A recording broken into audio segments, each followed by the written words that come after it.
Hello guys, welcome back. आज मैं जो स्टोरी आपको सुनाने जा रहा हूँ वो उपेंद्र नाथ राजखोवा की है। उपेंद्र नाथ राजखोवा गुवाहाटी आसाम का रहने वाला था और वो एक जज था। वो दुनिया का एक ऐसा जज है जिसको फांसी की सज़ा हुई। वो गुवाहाटी में अपनी बीवी पोटोली राजखोवा एंड 3 बेटियों के साथ रहता था। उसका ट्रांसफ़र 1969 में गुवाहाटी से धुबरी हो जाता है। 1969 में वो गुवाहाटी से धुबरी अपनी वाइफ और बड़ी बेटी के साथ धुबरी आ जाता है। कुछ दिनों धुबरी में रहने के बाद 2 फरवरी की रात को वो अपने नौकर को बुलाता है और उसको बोलता है कि उसका जो गार्डन है बाहर, वहाँ पे उसको 2 बड़े बड़े गड्ढे खोद के दो। वो नौकर को बोलता है कि बाहर से कुछ पेड़ लाएंगे और यहाँ पे लगाएंगे ताकि मैं कभी भी यहाँ पे वापस लौट के आऊँ इस बंगले पे तो वो मेरी निशानी रहे, मतलब उनको देख के। तो जैसा मालिक बोलता है उसके अनुसार नौकर उसके लिए 2 गड्ढे खोद देता है।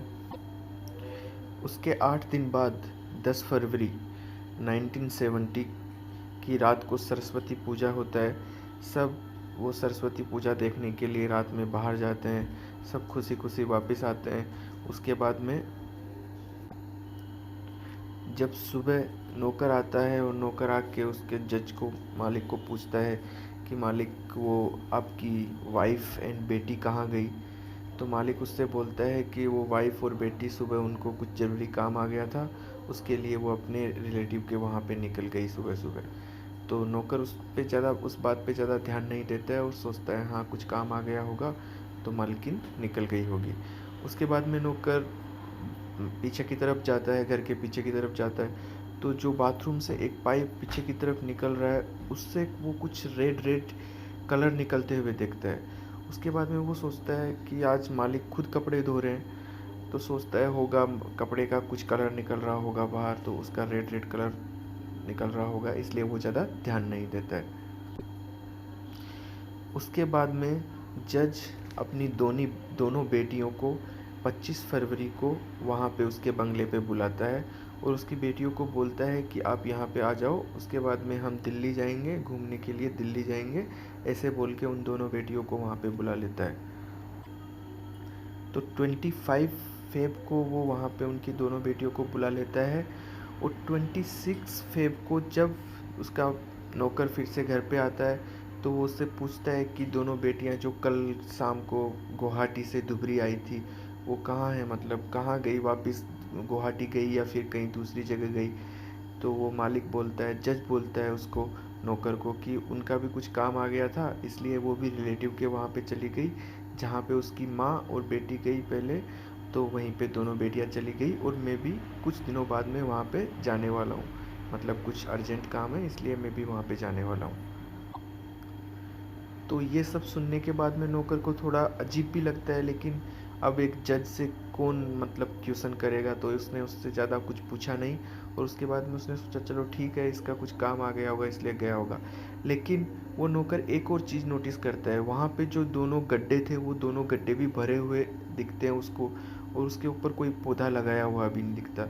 तो भी वो उसके दिमाग में एक बार बात आती है कि ऐसे कैसे इसने गड्ढे भर दिए और कोई पौधा भी नहीं लगाया। लेकिन फिर से वही सोचता है कि क्या पूछे, अब इतने सीनियर आदमी है तो उससे क्या पूछे, इसलिए वो कुछ भी सवाल जवाब उससे नहीं करता है।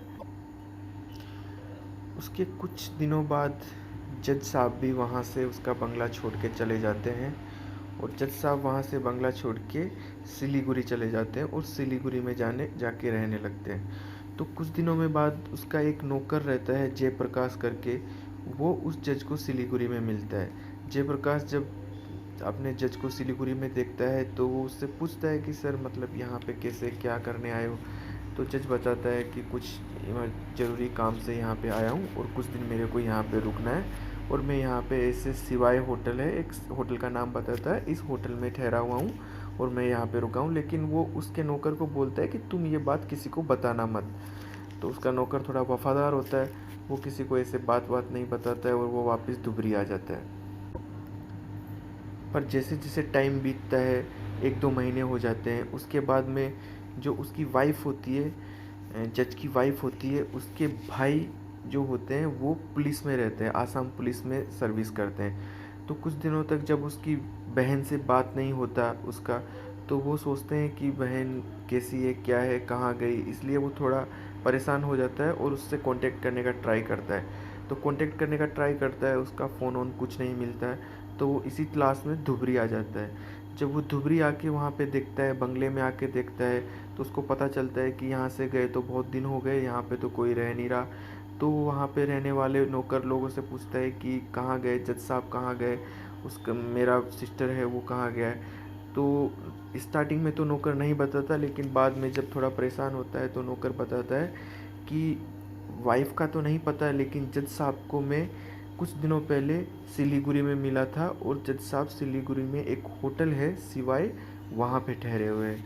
तो जैसे ही उसका भाई पुलिस में रहता है, पुलिस सर्विस में रहता है, वो जैसे ही सुनता है कि वो सिलीगुड़ी में है, तो वो सिलीगुड़ी में जाके डायरेक्ट सिवाई होटल पे जाके जज साहब के पास चला जाता है। तो वहाँ जाके वो जज साहब से इंक्वायरी करता है, पूछता है कि मेरा बहन कहाँ है, आपका जो वाइफ है वो कहाँ है, उसकी बेटियाँ कहाँ हैं। तो स्टार्टिंग में तो जज साहब मतलब आनाकानी करता है कि पता नहीं, उसके बाद में बोलता है रिलेटिव के वहाँ पे चली गई, दिल्ली चली गई, यहाँ चली गई। तो जब फिर उसका भाई बोलता है, जो उसका साला होता है, वो बोलता है कि रिलेटिव के वहाँ पे गई है तो फ़ोन कर रहे हैं, फ़ोन नहीं, वहाँ पे तो सब जो भी है दिल्ली में जो भी रिलेटिव है वो सब लोग बोल रहे हैं यहाँ पे तो कोई नहीं आया। तो ऐसे कुछ देर से पूछताछ करने के बाद में जज उनको बता देता है कि ठीक है, वो दिल्ली नहीं गई, मेरे को पता है वो लोग कहाँ हैं, लेकिन मैं बताऊंगा नहीं, मैं आपको लिख के दूंगा, तो मेरे को पेन और कागज़ ला के दो। तो जब जज को पेन और कागज़ दिया जाता है तो वो उसमें एक स्टोरी लिखता है, और उस स्टोरी में वो ये स्टोरी लिखता है कि 10 फरवरी की रात को उसकी वाइफ और उसका थोड़ा झगड़ा होता है। उस झगड़े में उसकी वाइफ का पैर फिसल जाता है और उसका सिर दीवार पे जाके लगता है और उसकी वाइफ की वहीं पे डेथ हो जाती है। तो ये देख के उसकी जो बेटी रहती है वो भी नींद की गोलियां खा लेती है और ओवरडोज खाने की वजह से उसकी भी मौत हो जाती है। और ऐसा होने के बाद में वो उसके दोनों शव को ब्रह्मपुत्रा में जाके फेंक देता है। तो जब जज साहब से पूछा गया कि ठीक है, तो दोनों छोटी बेटियां थी, उनका क्या हुआ, तो उनके लिए भी वो एक ऐसी ही स्टोरी लिखता है कि वो दोनों बेटियों को वो जब वापस बुलाता है और जब उनको ये बात बताता है कि उसकी माँ और उसकी बेटी का ऐसे मतलब मौत हो गया, तो ये सुन के उसकी दोनों बेटियां भी नदी में जंप कर देती है और सुसाइड कर लेती है। तो जब ये बात उसका साला सुनता है तो उसको इस बात पे बिलीव नहीं होता, लेकिन फिर भी जब जज साहब ने बोला है तो वो सोचता है कि ये सही बोल रहा है, गलत बोल रहा है। लेकिन उसने उसको बोलता है कि चलो तुम ठीक बोल रहे हो, लेकिन आपको ये सेम बात अदालत में जाके बोलना पड़ेगा कि ऐसे ऐसे हुआ है, तो इसलिए आपको पुलिस स्टेशन चलना पड़ेगा और उसके बाद में आपको ये बोलना पड़ेगा अदालत में जाके कि ऐसे ऐसे आपकी फैमिली के साथ हुआ है। तो स्टार्टिंग में तो जज वहाँ से जाने के लिए मना कर देता है, लेकिन फिर वो बाद में रेडी हो जाता है, हाँ ठीक है मैं जाके बयान दूंगा। लेकिन फिर वो बोलता है कि मैं थोड़ी देर में रूम के अंदर से जाके आ रहा हूँ, आप यहाँ पे वेट करो। तो वो बाथरूम में जाके सुसाइड करने का ट्राई करता है, वो बाथरूम में जाके अपने आप को काट लेता है, उसकी वजह से उसको बहुत सारा वुंड हो जाता है, उसका बहुत सारा खून भी निकलता है। लेकिन वो जैसे तैसे बच जाता है, उसको हॉस्पिटल में लेके जाता है, कुछ दिन तक हॉस्पिटल में एडमिट रहता है। उसके बाद में जैसे ही वो ठीक होता है उसका बयान फिर से लिया जाता है, लेकिन उस टाइम पे फिर वो लास्ट में सच बोल देता है और वो बोल देता है कि हाँ मैंने ही तीनों का मर्डर किया है और मैंने ही तीनों को मारा है। तो जैसे ही वो ऐसे बोलता है तो स्टार्टिंग में तो सब उनका विश्वास नहीं करते कि ऐसे कैसे अपनी फैमिली को कोई मार सकता है। लेकिन बाद में जब उसको पूछा जाता है कि ठीक है तूने ही मारा है, तो ये बताओ उसका डेड बॉडी कहाँ है, डेड बॉडी आप बताओ उसका डेड बॉडी कहाँ है, तो हम मानेंगे कि आप नहीं माना है। तो फिर वो बताता है कि जो मेरा बंगला है उसके वहाँ पे एक खड्डा वहाँ पे है और दूसरा खड्डा वहाँ पे है, वहाँ पे जाके देखो, वहाँ पे चारों का डेड बॉडी पड़ा हुआ है।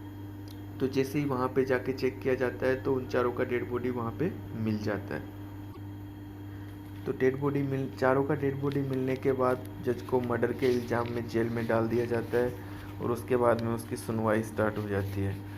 स्टार्टिंग में जब उसको लोअर कोर्ट फैसला सुनाता है उसका इस मर्डर के ऊपर, तो लोअर कोर्ट उसको फांसी की सज़ा सुनाता है। उसके बाद में वो हाई कोर्ट में अपील करता है। हाई कोर्ट में अपील करने के बाद हाई कोर्ट भी उसको फांसी की सज़ा सुनाता है। उसके बाद में वो सुप्रीम कोर्ट में जाता है।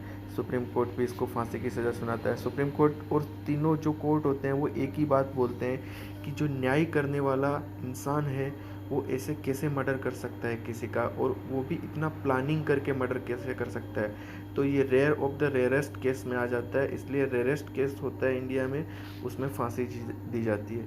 तो वो इसकी फांसी को टालने के लिए प्रेसिडेंट के पास भी अपनी पिटीशन देता है, लेकिन प्रेसिडेंट भी इसको फांसी की सज़ा ही सुनाता है। तो लास्ट में 14 फरवरी 1976 को उसको फांसी की सज़ा हो जाती है।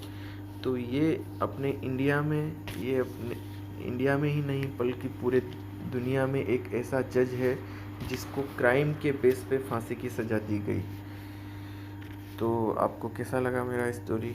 अगर अच्छा लगा हो तो प्लीज़ सब्सक्राइब करें एंड लाइक करें। Thank you so much.